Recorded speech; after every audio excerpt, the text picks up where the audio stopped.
Good morning, or good afternoon, or perhaps even good evening. Welcome back to another never regularly scheduled update where I talk about the state of the channel.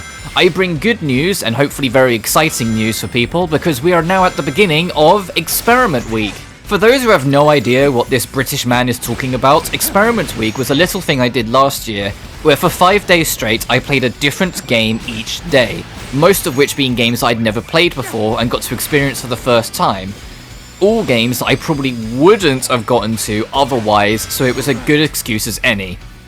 Last year, to give an idea of how it went, we started the week with Trails from Zero on the Monday. On the Tuesday we did Bomb Rush Cyberpunk, on the Wednesday we did Honkai Star Rail, on the Thursday we did Legend of Dragoon, and on Friday we played Dredge. 3 of the 5 were hits for me, as in I genuinely came out of them really happy that I played them and experienced them, with the other 2 just not really being for me entirely, but I still appreciate them for what they are.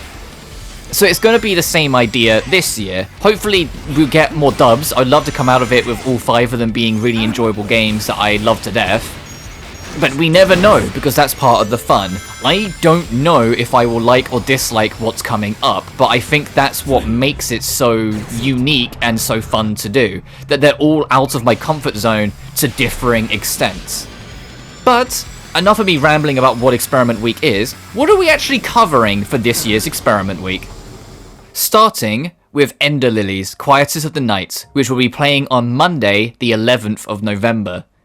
I think starting with a Metroidvania, something that is a little bit more in my comfort zone because I love Metroidvanias, was probably the easiest way to break into this week. There is another Metroidvania in this list we'll get to later, but you'll see, that one is still different if you know anything about these games compared to what this will offer. The second game on our list is Slay the Princess, specifically the Pristine Cut, because that's the only version available on consoles. As far as I'm aware, that's just a Director's Cut version of the game, so there's just going to be extra little bits here and there, but it's still the same package per se.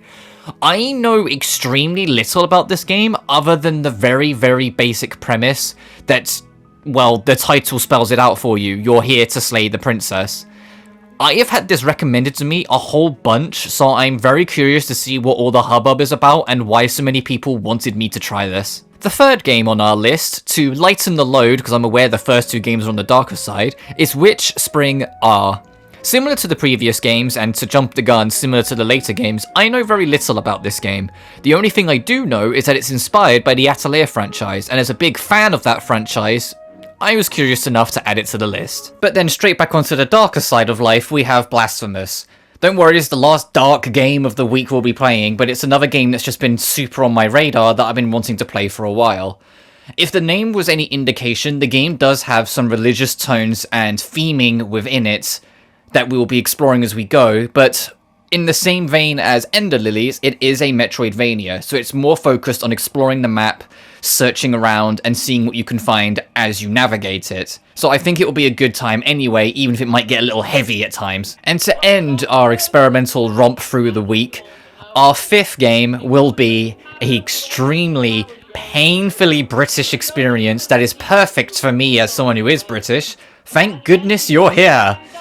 If the text on screen is any indication, the game is unapologetic in its dialect and how it handles itself. And so I will probably play translator for a lot of it, but I think it will be a really quirky, fun time to show off a bit of Britishisms. So to quickly recap, the 5 games we're playing this week are Ender Lilies, Slay the Princess, Witch Spring R, Blasphemous, and then finally, Thank Goodness You're Here. As I mentioned before, I found last year's Experiment Week to be overall very successful. I had a fantastic time with it. Even if not all 5 games were for me last year, I still had a good time with the week as a whole, and I thought even the games that I wasn't the biggest fan of evoked good discussions that were fun to listen in on to find out from fans of the product what about it I wasn't really vibing with and why they like it so much, to kind of just get more perspective and more of an idea of what I'm missing.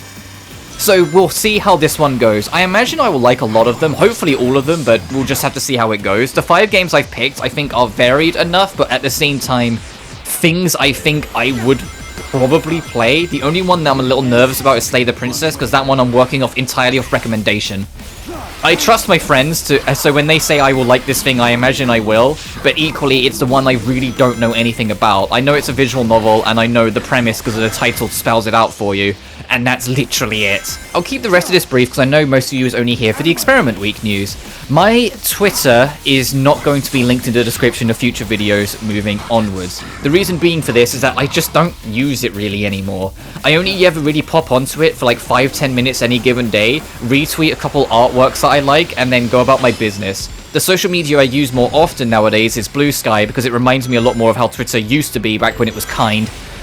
And so, although I won't be getting rid of my Twitter, so if you still want to search me up and find me, you can, I won't be using it. And so I don't feel the need to link it anymore.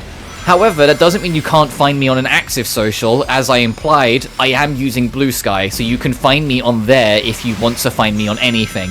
My BlueSky will be linked in its place moving forward. I already added it a couple weeks ago, but now I'm making it official that it's the replacement. As for the rest, that's in the description. My Patreon and PayPal remain the same as always.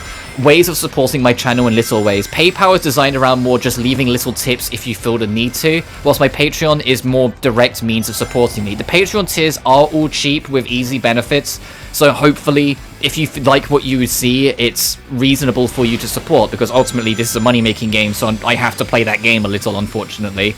I wish I could do this all for free, but that's not life, so it is what it is. Additionally, I've also had memberships which work in similar means, a way of supporting the channel directly, which also gets you 4 emotes. But I will leave it there. As always, thank you so much for watching, and I will see you in Experiment Week, baby!